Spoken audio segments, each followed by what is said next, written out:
नमस्कार विद्यार्थी मित्रांनो, स्वागत आहे तुमचं G2 आयुर्वेदिक क्लासेसवर। आज आपण NCISM नुसार द्वितीय वर्षातील रसशास्त्र हा विषय बघणार आहे। यामध्ये आपण आज महारसाचे शोधन आणि मारण बघणार आहे।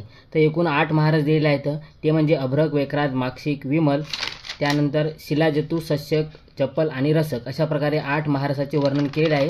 तर आता आपण प्रत्येकाचं शोधन आणि मारण बघणार आहे। तर सर्वप्रथम आपण आता बघू अभ्रक। अभ्रकाचं शोधन जे आहे ते कांजी किंवा गोमूत्र किंवा त्रिफळा काढ्यात 7 वेळा विझवायचं म्हणजे अभ्रकाचं शोधन होते। त्यानंतर अभ्रकाचं मारण हे कासमर्द सोरसाची भावना देऊन त्याच्या चक्रिका बनवायच्या, अशा प्रकारे अभ्रकाचं मारण होते। नंतर आता बघू वैक्रांत। वैक्रांतचं जे शोधन आहे ते शोधन कुलत क्वाथात म्हणजे कुलत काढ्यात डोला यंत्रात 1 दिवस त्याचं शोधन करायचं, म्हणजे शोधन केल्यानंतर वैक्रांतचं शोधन होते। त्यानंतर आता मारण कसं करायचं, शुद्ध वैक्रांत घ्यायचा आणि त्यासोबत गंधक चूर्ण घ्यायचं, दोघाला समभागात घेऊन काय करायचं, निंबू सोरसाची भावना द्यायची म्हणजे वैक्रांतचं मारण होते। त्यानंतर माक्षिकांचं शोधन। आता बघा माक्षिक काय करू लक्षात ठेवू, माक्षिकाचं लक्षात ठेवा 3 माश्या, ठीक आहे, 3 माश्या। आता 3 म्हणजे काय, त्रिफळा काढ्या त्याला विझवायचं, माक्षिकाला तापून त्रिफळा काढ्यात विझवायचं म्हणजे माक्षिकाचं शोधन होते। आता वरच्या सारखंच काय करायचं, माक्षिकाचं बी शुद्ध माक्षिक घ्यायचं आणि गंधक चूर्ण घ्यायचं, या दोघाला समभागात घ्यायचं। इथं लिंबू सोरसाची भावना दिली, इथं मातुलंग सोरसानं मर्दन करायचं, इथं भावना द्यायची, इथं मर्दन करायचं। त्यानंतर आता विमलचं शोधन आणि मारण। आता हे बघा वी जे आहे इथं व आणि हे काय आहे ल। व म्हणजे वासा आणि ल म्हणजे लकूच फळ। आता काय करायचं, वासाच्या काढ्यात डोला यंत्राद्वारे शोधन करायचं आणि मारण कसं करायचं, लकूच फळाची सोरसाची भावना द्यायची।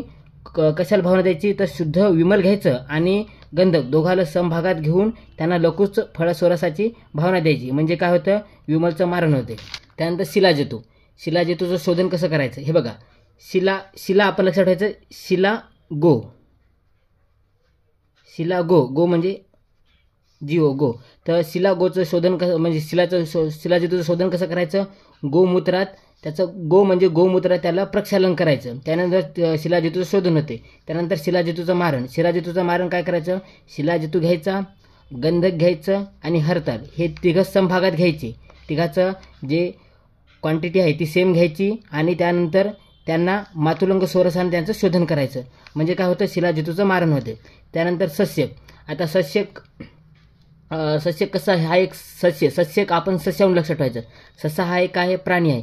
तर इथं काय करायचं, प्राणी लक्षात ठेवायचे, गाय, म्हैस आणि बकरी यांच्या मूत्रात काय करायचं, 3 प्रहर डोळा यंत्रात शोधन करायचं, ठीक आहे।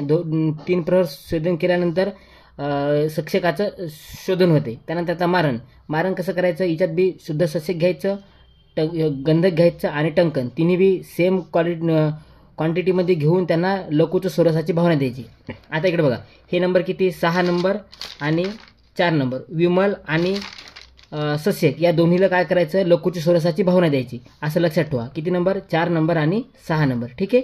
मारण दोघाचं भावना द्रव्य लक्षात ठेवा, भावना कशाची भावना द्यायची, लकूची सोरसाची। असा कम्पेअर म्हणजे स्टडी केलं की जास्त वेळ लक्षात राहते आणि थोडं इझी बी राहते आठवायला। त्यानंतर चप्पलचं शोधन कसं करायचं, अद्रक सोरसाची भावना द्यायची, त्यांचं मारण कसं करायचं, चप्पल घ्यायचं, त्यानंतर पारद घ्यायचं, हे दोन्ही समभागात घेऊन काय करायचं, निर्गुंडी सोरसानं मर्दन करायचं म्हणजे चप्पलचं मारण होते। त्यानंतर रस्यक। आता काय लक्षात ठेवायचं, रस कोणता रस, कटुरस असं लक्षात ठेवायचं। रस म्हणलं की लक्षात ठेवायचं कटू, मग काय, कटुकुंभी सोरसात शिजवल्यावर रसक शुद्ध होते, ठीक आहे। कटुकुंभी सोरसात शिजवायचं म्हणजे काय होते, रसक शुद्ध होते। आता मारण, रसक आणि पारद सम मात्रात घ्यायचं आणि त्यांना वाळुका यंत्रात त्याचा पाक करायचा 1 दिवसभर, ठीक आहे।